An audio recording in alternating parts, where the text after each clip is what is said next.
नमस्कार मित्रांनो, जय हिंद. मी Harshad sir, tiger care academy.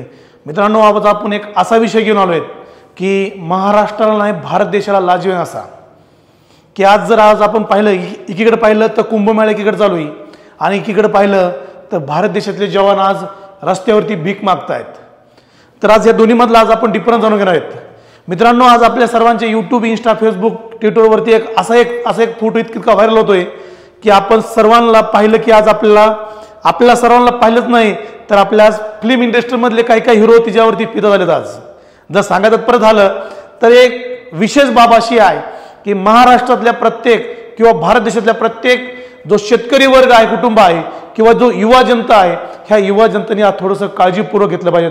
आज पाहिलं मित्रांनो तर आज प्रत्येक न्यूजवाला, प्रत्येक मीडियावाला आज तिच्याकडे पूर्ण फोकस करून आहे. ती अशी एक लेडीज आहे की जी कुंभमेळ्यामध्ये तिने फक्त तिच्या नजरेवरती आज ती लाखो नाही कोट्यवधीची इस्टेट कमवून ठेवली. तिने इस्टेट तर कमवली दिली. आज ती इस्टेट कुणी दिली नाही, ती इस्टेट आपल्यासारख्या सर्वसामान्य लोकांनी दिलेली, जी तिला पाहिलं की आज त्यांच्या नजरेमध्ये ती भरली जाते. पण आज आपण जर पुढं पाहिलं तर तो जवान आज आमच्या रस्त्यावरती भीक मागतोय, रस्त्यावरती आज आंदोलन करतोय. हे कुठंतरी आपण थोडं पाहणं गरजेचं आहे. मित्रांनो, मी आज बोलणार आहे, आपल्याला सगळ्यांच्या पाठीमागं एक थंड दिसतोय. इथे एक लेडीज आहे, आपल्याला सगळ्याला माहित आहे, आणि ह्या साईडला एक जवान आहे. ह्या दोन मधला आज आपण डिफरन्स पाहणार आहेत. जिचं नाव आहे मोनालिसा भोसले आणि ह्या साईडला तुम्ही पाहिलं तर चंदू चव्हाण आणि त्याची मिसेस म्हणजे त्याची बायको आणि त्याचं एक छोटस 2.5 वर्षाचं पोरग, च्या विषयी आपण आज बोलणार आहेत. मित्रांनो, आज तुम्ही पाहिलं आज जी लेडीज, जी महिला, जी आज मोनालिसा तिचं नाव आहे भोसले म्हणून, ती महिला आज कुंभमेळ्यामध्ये बाजारामध्ये माळा विकत होती. आज माळा विकत असताना तिची एका कॅमेऱ्याची नजर काय पडली आणि त्या कॅमेऱ्याच्या नजरेमध्ये तिचे डोळे एकदम घारवे डोळे, सगळ्यांना प्रेमामध्ये पाडेल असे डोळे होते.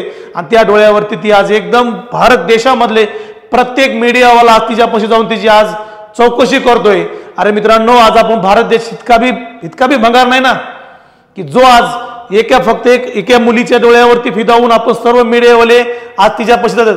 ठीक आहे, तिचं सौंदर्य आहे, सर्व आपल्याला मान्य आहे, पण आपण काय सगळ्यांनी थोडंसं विचार करणं गरजेचं आहे. आज आमचा चंदू चव्हाण सारखा एक जवान, ज्याला पाकिस्तानमध्ये तिने आपले भरपूर दिवस काढून आज भारत देशामध्ये 5 वर्ष झालं, आज तो स्वतःच्या कुटुंबाला, स्वतःच्या मुलाला, स्वतःच्या बायकोला येणारे जे संकट ते सहन करतोय. आज पूर्ण 5 वर्ष झाले सरकारशी तो आज झुंजतोय, पण सरकारमधला एक पण माणूस त्यापाशी गेला नाही, एक पण मीडियावाला त्याच्यापाशी गेला नाही. फक्त एका इंस्टाच्या एका स्टेटसवरती पाहून आज पूर्ण महाराष्ट्रातले सर्व मीडियावाले आज तिच्यापाशी जाऊन तिला घराच्या बाहेर सुद्धा निघता येत नाही. तुम्ही जर पाहिलं इंस्टामध्ये, तुम्ही वरती पाहत असता सर्वांनी, तिला तोंडावरती फोटो, तोंडावरती बांधून, अंगात कपडे घालून तिला आज त्या कुंभमेळ्यामध्ये फिरावं लागतंय. का तर आपण सर्वांनी तिला दिलेली प्रतिसाद, ठीक आहे, ती आपल्या सर्वांसाठी एकदम एक मॉडेल आहे. उद्याच्या येणाऱ्या काळामध्ये ती 100% फेमस होऊ शकते, की आत्ताच फेमस झाली. पण आज आपण काय सर्वांनी भारत देश काय केलाय, भारत देशाचे जो संरक्षण करतोय असं आमचा जवान आज भारत देशामधून मागं हरत चाललाय.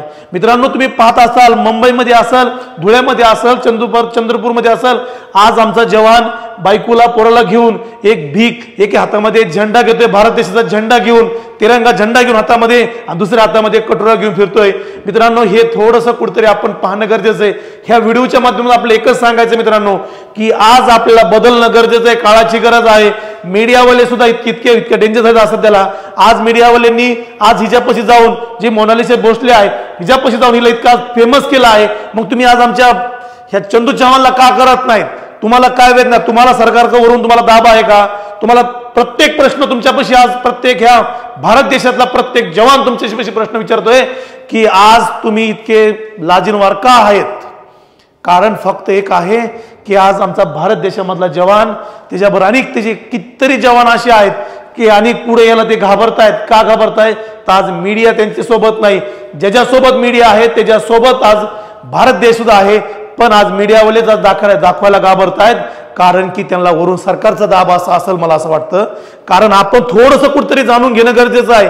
मित्रांनो, भारत देशासाठी जे संरक्षण करतो, उद्या तुम्ही आम्ही जाणार आहेत, मग आमचं बी हेच नाही झालं तर मग थोडी गरज आहे. आज आपण पेटून उठणं गरजेचं आहे. पेटलं पाहिजेत. आज का पेटलं पाहिजे? आज चंदू चव्हाणची जी हाल आहे, आज त्याचं कुटुंब आज पूर्ण रस्त्यावरती आहे. आणि इकडं कुंभमेळ्यामध्ये जर आमची एक मोनालिसी जर हिला बाहेरच निघता येत नाही, हिला बाहेर निघून कोण देत नाही, हिला मीडियावाले बाहेर निघून देत नाहीत.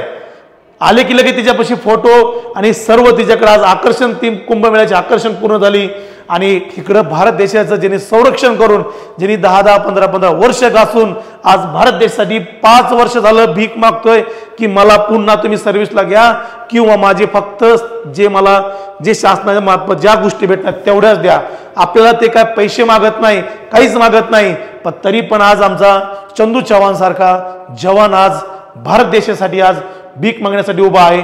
त्याच्यामुळे आपण सर्वांनी थोडं काळजीपूर्वक होऊन आज भारत देशामध्ये जे जवान आज असे रस्त्यावरती आलेत, ह्या सगळ्यांच्या पाठीशी आपण उभा राहणं गरजेचं आहे आणि उभा राहिलंच पाहिजेत. त्याच्यामुळे आपण मित्रांनो हा व्हिडिओ आपण पाहून अनेक मित्रांपर्यंत आपल्या कमेंट करून आपण ह्या मित्रांपर्यंत आपण पोहोचणं गरजेचं आहे. कारण की भारतामध्ये अशा जवानांचा पाठीमागे आपण राहणं गरजेचं आहे. ज्या जवानाला आज आपली गरज आहे, चंदू चव्हाणला आज आपली सर्वांची गरज आहे, मग ह्या गरजेच्या पाठीमागे आपण राहून हा व्हिडिओ आपण अनेक मित्रांपर्यंत आपल्याला पोहोचवा, जेणेकरून हा भारत सरकारला थोडेसे आपल्या काही थोड्या जाणीव झाल्या पाहिजेत, ह्यासाठी आपण हा व्हिडिओ बनवतो. तेव्हा मित्रांनो ह्या व्हिडिओला आपण पुन्हा एकदा मी सर्वांना एक विनंती करतो की हा व्हिडिओ आपण अनेक मित्रांपर्यंत पोहोचून ह्याला फक्त एकच डोक्यात ठेवा की ह्याला फक्त शेअर जास्तीत जास्त करा. ओके मित्रांनो, जय हिंद.